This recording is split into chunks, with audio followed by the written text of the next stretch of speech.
we're going to be focusing on learning target 1.3, solving problems that involve wave speed, frequency, and wavelength. This is specifically to help you get through CFA2. Okay, so we're going to be using the wave equation. Speed equals frequency times wavelength. And of course, you don't have to memorize this because you get to use your yellow paper on the test. And so the equation is going to be right here. V equals F times lambda. And then the letters are all over here to help you look them up and remember which ones are which. Frequency, wave speed, V, and wavelength, the lambda. Remember, lambda looks like a little Hershey's Kiss like that. And then units. Some of you guys are having problems with units, but some of these you luck out on because there's help right here at the bottom. So frequency has hertz and cycles per second right here to help remind you those units. And then there's an example of a speed of light in a vacuum, meters per second. So this will help you remember some of the units. So here is an example problem. There's a data table, trial A, B, and C, and then there's 3 questions. The first question says, solve for the wave speed in trial A. So what we're going to do is just look at trial A right here. What do you do here? So I'm looking up here, and well, actually it'll be helpful if I have my yellow paper like this in front of me, because it has all my variables right here to help remind me of what the 3 variables I'll be looking for. Okay, so I'm looking through here and I see it says solve for wave speed, solve for wave speed. So that's going to be my question down here. V equals question mark. You always put that as a question mark because that's what it's looking for. The question is solve for wave speed, which is V. Now let's go through our list. Oh, we're going to solve for this right here. Frequency, 10. So frequency, F, frequency equals 10 hertz. We have the units right here, hertz. That's one of our givens. The numbers are the givens. And then wavelength, 2.5. Wavelength is this symbol right here. Wavelength equals 2.5 meters. So those are our givens. Frequency is 10 hertz, wavelength is 2.5 meters, and speed is what it's asking for. Now we can go on, but I want to show you, I'm going to do something a little different this time. I'm going to go to the next question. Okay, I'm on question B now. So this one's going to have us solve for wavelength, and it's going to use trial B. So this is the row we'll be using this time. What I'm going to do is I'm going to do the givens and the unknown again. Solve for wavelength. So we know wavelength is what we're solving for, so put a question mark. And then our givens. So I see here, oh, speed, wave speed is 10. So V equals 10. And I'm going to assume it's meters per second because we're using meters and cycles per second. So it's probably going to be meters per second. It's weird that they're not actually written there, but that's our speed. And then here, frequency is 5. So frequency, F equals 5, and the units are right there, hertz. There's my givens for problem B, and there's my unknown. So let's go to problem C. All right. This one says solve for frequency, and using trial C. So now we're going to use this row for problem C. Okay, the unknown, frequency is what it's asking for. Frequency equals question mark. And now my givens. Speed, wave speed is 25. Wave speed uses the letter V. V equals 25. Again, I'm going to assume it's meters per second because we're using meters and seconds here. And then finally, wavelength is right here. Lambda. Wavelength equals 100. It's right there. It says right there where the wavelength is measured in meters. 100 meters. There you go. So there is my givens and my unknown. I'm going to go back to the beginning problem again. I'm back on problem A. My givens and my unknown. Next step, equation. Well, this is going to be super easy.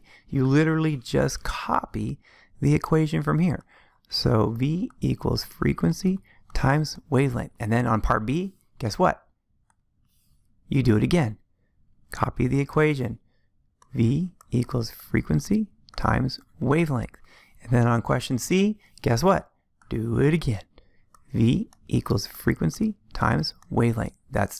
We're using our guess method. Givens, unknown, equation. Okay, let's go back to question A again.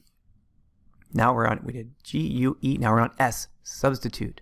Now substitute is actually pretty easy now because you already did all the thinking over here. You did all the figuring out of the numbers. So now we just rewrite this equation with these numbers. So V is the unknown. So I leave it V. And the next letter is F. Frequency is 10. Okay. And then the next letter is lambda is 2.5.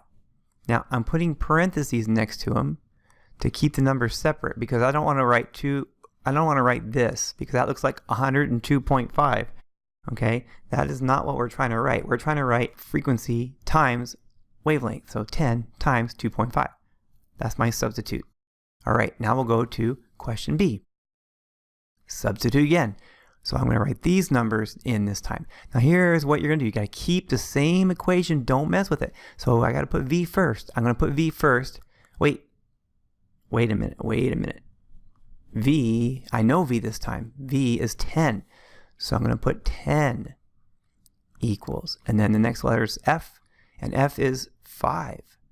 F is 5, like that.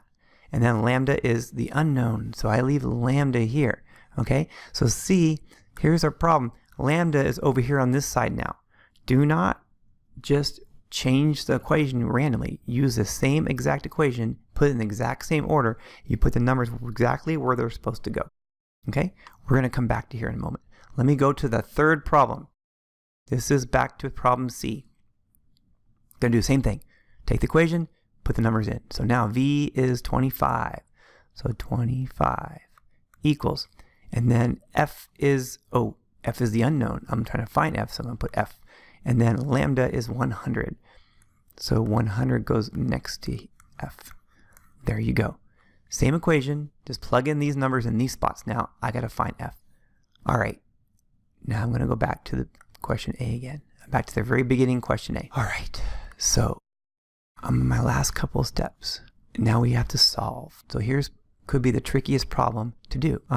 The last step, GUESS solution. Now to solve these, I have to get V by itself on one side. But guess what? It's already by itself. So we're done basically. You just got to plug this in your calculator. And this shows 10 times 2.5. Okay? 10 times 2.5 in my calculator, that gives me 25. V equals 25. Now you box your answer, but you have to have the units over here. Because 25 what? Is it 25 miles, 25 inches, 25 centimeters? They're all very different. You have to actually give the units. So what I'm going to use for the units, again, we're using meters and time in seconds, meters per second. And if you don't remember that, you can go back to here and see the example of speed meters per second. So that will help you remember that it's meters per second. And there you go. That's the first problem. Let's go to B now. We have to solve this one. This time we have to solve for lambda. And lambda's got to be by itself. But it's not. It's not by itself. Because 5 is right next to it. So we have to get rid of the 5 to have wavelength be all by itself. This is where you have to figure out, how do I get rid of 5? Right now, they're right next to each other. That means that we're multiplying by 5 right now. So you have to do the opposite of multiply by 5. So what I need to do is divide by 5, like this. Now this is going to reduce, but I can't just divide one side by 5 because that'll mess up my equation. To keep them equal, you have to divide both sides by 5. Whatever you do on this side, you have to do on this side to keep them equal. So now these reduce. And look what we have. Wavelength is all by itself. It equals 10 over 5. Wavelength equals 10 over 5. Now look at that. That looks like a division, right? So we're going to put in our calculator and divide it. 10 divided by 5 is 0.5. It's 1/2. And then you box the answer. You have to put the units. 0.5 watts. You got to tell us what we're measuring in. And this is some help. You got help on this one because wavelength is right here. It shows you wavelength is meters. So put meters. Tells you the units right there for wavelength. So put them in there so you can get full credit. Okay? That's wavelength. Last one. Back to problem C. So this one is actually similar to the one we just did. Because look, we got to find frequency but it's not by itself. We have to get rid of 100. Right now we're multiplying by 100, right? F times 100. So we have to undo the multiply by 100. So what are we going to do? Divide by 100. These will reduce, but again, once you divide one side by 100, you have to divide the other side by 100 because you got to keep them equal. You just can't divide half of the equation by 100. So now these reduce, and now we have F all by itself. Frequency equals 25 over 100. And I put that in my calculator, 25 divided by 100, and I get 0.25. Now I need the units, okay? And frequency units are right here, hertz. It's right there, frequency hertz. And there's my answer. I'm going to go back now, back to the first problem. So you have to do givens, unknown, equation, substitute, and solve for all three problems. And then to get a 4, you have to remember to put your units in all the problems. Okay? So that's the first one. Here's the second one. This one we had to divide by 5 because lambda was not by itself. This one we had to divide by 100 because frequency was not by itself.